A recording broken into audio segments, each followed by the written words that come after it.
श्री शिवाय नमस्तुभ्यम हर हर महादेव। तो आज का नया न्यू वीडियो है कि सोमवार के दिन ऐसा क्या है। सोमवार के दिन पहले तो मार्गशीर्ष महीना चल रहा है और यह सोमवार पड़ रहा है। सोमवार पड़ रहा है, उस पर भी गणेश चतुर्थी है, यानी एक पिता और पुत्र का दोनों का ही विशेष दिन है, शिव जी का और गणेश जी का।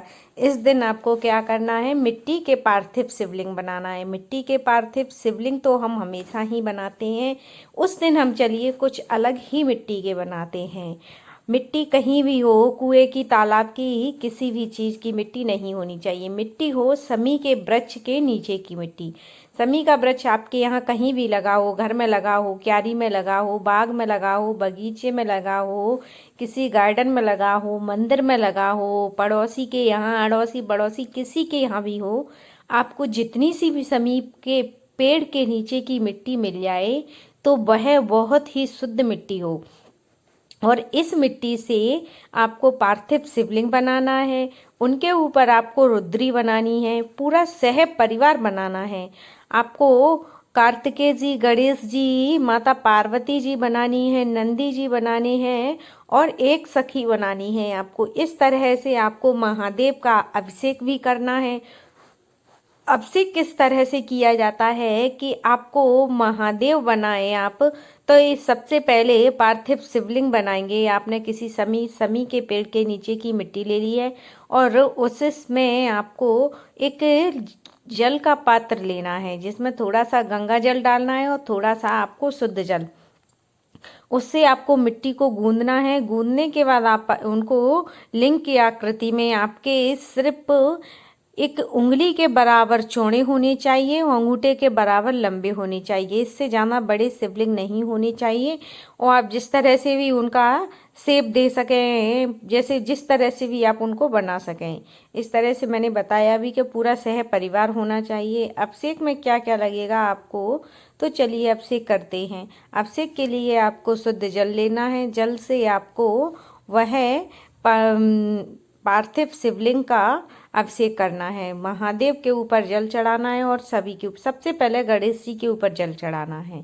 गणेश जी के ऊपर चढ़ाने के बाद महादेव पर, फिर आपको जो पार्वती जी का हस्त कमल रहता है वहाँ से जल स्टार्ट करना है और फिर उसके बाद आपको शिवलिंग के ऊपर जल छोड़ना ही है पूरा। और फिर आपको कार्तिकेय जी पर, माता पार्वती जी पर, सखी पर, नंदी पर, आप जिस पर भी चढ़ाएं, और आपको फिर उसके बाद आपको दूध भी चढ़ाना है, फिर आपको जल फिर चढ़ाना है, फिर दही चढ़ाना है, फिर जल फिर चढ़ाइए, घी, फिर गंगा जल। आपको इस तरह से इन सामग्रियों का महादेव का जो अभिषेक हो चुका है, उसके बाद आपको महादेव के ऊपर थोड़ा सा घी चढ़ाना है। घी चढ़ाने के बाद आपको महादेव के ऊपर जल चढ़ाना है और उनके ऊपर आपको त्रिकोण लगाना है। महादेव को किस दिशा में रखें, जिस तरह महादेव के आपका मुख हो, महादेव के शेष नाग का पीछे का हिस्सा हो, जैसे कि उनका मुख जिस दिशा में आप मुख करें उसी दिशा में महादेव का भी मुख होना चाहिए। महादेव की पीठ हो, आपका मुख हो। और आपको जितने भी शिवलिंग हो, रुद्री हो, जो भी बने हो आपकी, उन पर सबके ऊपर आपको पीला चंदन लगाना है, लाल चंदन लगाना है और एक एक चावल चिपकाना है। यह या तो आप बनाते समय चिपका लें या पूजा करते समय। और आपको महादेव के ऊपर 108 चावल भी चढ़ाने हैं। इस तरह से एक क्रिया भी पूरी हो चुकी है। उसके बाद आपको महादेव के ऊपर समी पत्र चढ़ा दें, या समी पत्र नहीं है वैसे तो आप जहाँ भी जाएंगे, जिस पेड़ से मिट्टी लेकर आ रहे हैं, तो समी पत्र मिल ही जाएगा। और आपको हाथ जोड़कर फिर विनती करनी है कि आप यहाँ हमारी इस पूजा में विराजमान रहिए, हे प्रभु। और पूजा करने से पहले, जैसे हम पूजा स्टार्ट करते हैं तो उससे पहले आपको दीपक प्रज्वलित करना है। अब महादेव के ऊपर बेलपत्री चढ़ानी है। आपको बेलपत्री पर बीच वाली पत्ती पर पीला चंदन और आसपास वाली पत्तियों पर लाल चंदन लगाना है। एक एक चावल के दाने रखने हैं। इस तरह से यह बेलपत्री भी, अगर आपके पास एक हो तो एक चढ़ा दें, दो हो तो दो बेलपत्रियां चढ़ा दें, नहीं तो तीन बेलपत्रियां चढ़ा दें। एक बेलपत्री पर आप अपनी हर, जैसे कि एक बेलपत्री पर आप बीच वाली पत्ती पर बिंदी, एक पीले चंदन की बिंदी लगा दें, और दो पत्तियों पर आप जो बीच का हिस्सा होता है वहाँ पर दोनों पत्तियों पर आप शहद की, मधु की एक एक बूंद लगा दें। बेलपत्री आपके पास जितनी भी हो, पीले पुष्प हों तो पीले पुष्प चढ़ा दें, अगर 5 बेलपत्रियाँ हैं तो 5 चढ़ा दें, 11 हैं तो 11 चढ़ा दें, जितनी हो उतनी चढ़ा दें। पीले पुष्प चढ़ा दें महादेव पर। कनेर का पुष्प हो तो फिर और ही अच्छी बात है, क्योंकि कनेर का पुष्प महादेव को बहुत ही प्रिय है। और धतूरा मिल जाए तो धतूरा भी, दुर्वा चढ़ाई जाती है। एक दुर्वे का बहुत विशेष उपाय होता है। और लाल कनेर का पुष्प हो तो लाल कनेर का पुष्प चढ़ा दें, और समी पत्र भी अगर आपके पास है तो समी पत्र भी आप महादेव पर चढ़ा दें। इसके बाद आपको क्या करना है कि एक दुर्वा, जो एक दुर्वा हो या 7 दुर्वा हो, 11 दुर्वा हो, इस तरह से आपको महादेव पर दुर्वा और गणेश जी पर आपको दुर्वा चढ़ानी है। और आपको फिर फल का भोग लगाना है, जो भी फल हो आपके पास। अगर केला है तो केला गणेश भगवान को बहुत ही पसंद है। केले का भोग आप गणेश चतुर्थी के दिन लगा सकते हैं। और वो भगवान का भोग लगाने के बाद आप उस फल को, अगर आपके घर में कोई कन्या हो तो कन्या को दे दें, नहीं तो वह प्रसाद के रूप में आप अपने पूरे घर में सभी सह परिवार समेत उसका प्रसाद ग्रहण कर सकते हैं। और आपको, जैसे आपकी पूजा खत्म हो जाए तो आप उसका जो दक्षिणा चढ़ाएं, तो वो दक्षिणा आप कहीं मंदिर पर चढ़ा दें, जो आपकी इच्छा हो, या आप किसी को देना चाहें तो दे दें। और यहाँ पर मेरी इस वीडियो इसीलिए लंबा हो रहा है क्योंकि यहाँ पर मैंने 108 श्री शिवाय मंत्र का जाप किया है। श्री शिवाय मंत्र का जाप बहुत ही, आप कभी 108 का नियम बना लें, बहुत ही अच्छा होता है। और यह हमें एक आनंदित प्रसन्न करता है। और इस पर आपको थोड़ी सी भांग चढ़ानी है। और भस्म होती है, जो उज्जैन महाकालेश्वर में भस्म होती है, वह अगर आपके पास है, अभी इस टाइम हो, तो आप भस्म भी चढ़ा दें, नहीं तो ऑनलाइन आती है, आप मंगा लेना, ऑनलाइन भी मिलती हैं। इस तरह से आपको, और आप अभिषेक कर रहे हैं जिस दिन, आपको शिव जी की आरती गानी है और शिव चालीसा का पाठ भी करना है। और मैंने अभी बताया, अगर आप श्री शिवाय नमस्तुभ्यम 108 बार कर रहे हैं तो बहुत अच्छी बात है ये। और आप अपनी इस पूजा में अपने बच्चों को भी बिठा लें तो भी बहुत अच्छा होगा। जो आप ये महादेव का अभिषेक करते हैं तो वह जल होता है, तो उस जल से आप पूरे घर में यह प्रसाद बांट दें सभी को, और थोड़ा सा अपने हर घर के कोने में छिड़क दें। यहाँ श्री शिवाय नमस्तुभ्यम का जाप हो रहा है, तो देखिए एक एक से चावल चढ़ते जा रहे हैं कि 108 चावल गिनकर रख लिए हैं। कैसे पता पड़ेगा कि यह 108 बार हो चुका है। और इसके बाद हम यहाँ पर महादेव पर काली तिली चढ़ाएंगे।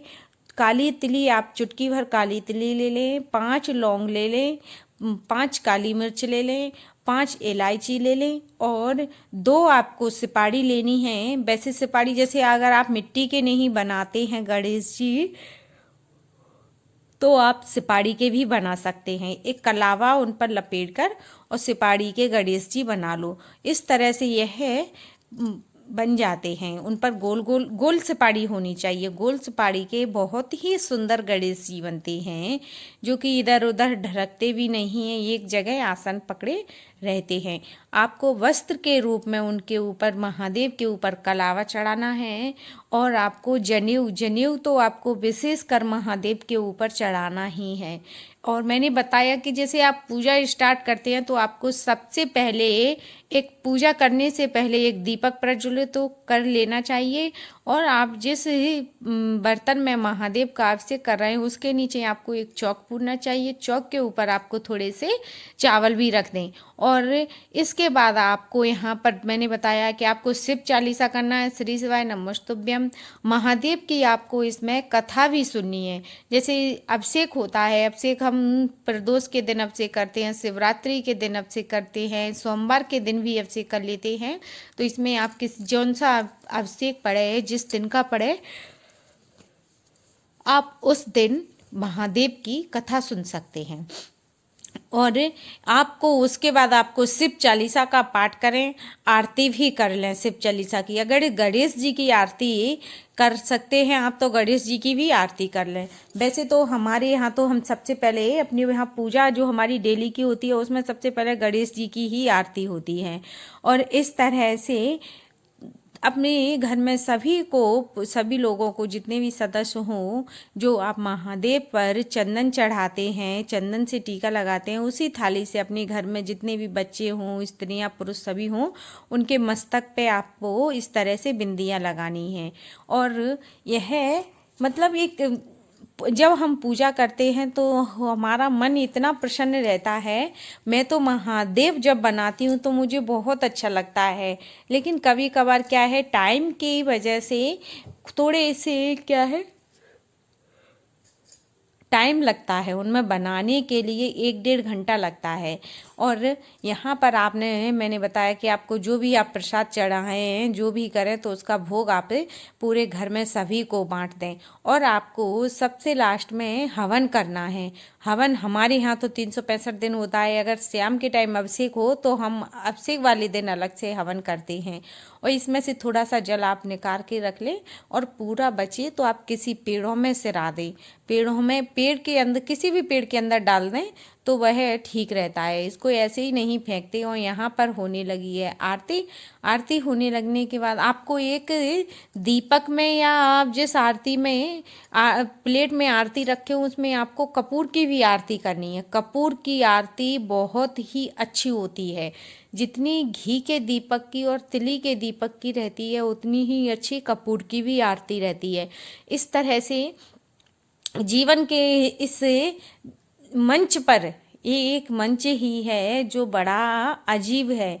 इसमें हम अगर पूजा करना चाहेंगे तो हमारा मन इस तरह से भटकता है कि कभी कभार हम टाइम होते हुए भी भले हम सोचते रह जाएं लेकिन नहीं निकाल पाते हैं टाइम। और प्लीज़ आपको मेरे वीडियो अच्छे लगा करें तो मेरी आपसे हाथ जोड़कर विनती है कि प्लीज़ लाइक कर दिया करें, शेयर कर दिया करें, भाई सब्सक्राइब भी कर दिया करो और कमेंट करके बताया करो कि प्लीज़ कैसे लगे मेरे महादेव। मैं खुद बनाती हूँ अपने, मतलब मेरे बच्चे स्कूल चले जाते हैं उसके बाद थोड़ा सा टाइम निकाल कर बनाती हूँ मैं। मैंने बताया कि टाइम इसमें ज़्यादा लगता है, 1-1.5 घंटा टाइम लग जाता है, लेकिन मुझे बहुत अच्छे लगते हैं महादेव। हमारे यहाँ मेरे मायके में हम छोटे छोटे से डेली बनाते हैं। आज भी मैं डेली महादेव, छोटे से महादेव अपने तुलसी घरुआ मतलब जो समी का पेड़ है, बेलपत्री का पेड़ है, उनके सबके नीचे आज भी बनाती हूँ। वीडियो अच्छा लगे तो प्लीज़ लाइक करना, शेयर करना ना भूलिएगा। और इस तरह से ही आपको मैं नई नई वीडियो लाती रहूँगी। मतलब हर चीज़ के बारे में कुछ ना कुछ दिखाती ही रहूँगी कि किस चीज़ से किस चीज़ का उपाय होता है, कि बेलपत्री से क्या उपाय होता है, समी पत्र से क्या उपाय होता है। और आपको समी पत्र जो है पूरे महादेव पर छिड़कनी है। और यहाँ पर देखिए हवन होने लगा है। वीडियो अच्छा लगे तो लाइक करें, शेयर करना ना भूलें। श्री शिवाय नमस्तुभ्यम। आप अच्छे रहें, स्वस्थ रहें। आशा करती हूँ मैं कि आप बहुत अच्छे